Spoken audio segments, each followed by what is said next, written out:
Trump is too scared to go to London. Trump is finally going to the UK, but he isn't very happy about it, and apparently, neither are they.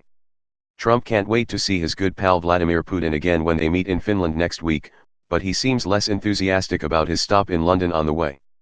In fact, The Guardian reports that he's planning to skip the city almost entirely during his 4-day visit to the UK. He'll be spending just one night there, when he first arrives, before getting out of Dodge and dodging the protesters. One group is raising money to float a giant Trump baby balloon overhead when Trump arrives, and the group has now received the blessing of London Mayor Sadiq Khan. Donald Trump is a big, angry baby with a fragile ego and tiny hands, the group said on its crowdfunding website.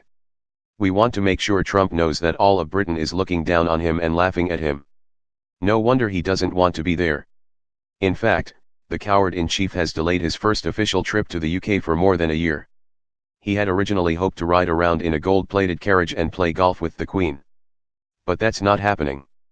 In February 2017, members of Parliament sent a petition, which garnered more than 1.8 million signatures, asking that Trump's big fancy visit be cancelled or downgraded, claiming that such a visit would cause embarrassment to Her Majesty the Queen.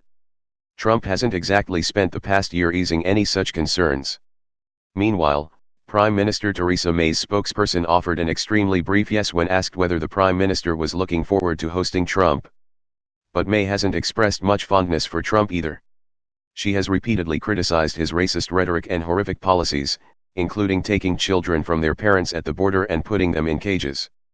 On what we have seen in the United States, pictures of children being held in what appear to be cages are deeply disturbing, she said last month. This is not something that we agree with, this is not the United Kingdom's approach.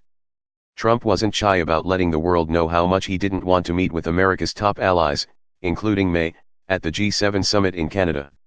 He whined about Russia not being included before he even got there, left early, and then continued to trash allies on his way out. Trump might not enjoy himself during his trip to a country that has routinely criticized him and whose citizens don't want him there. But maybe his visit with Putin, whom he continued to defend during a rally in Montana Thursday night, will cheer him right back up. Published with permission of the American Independent.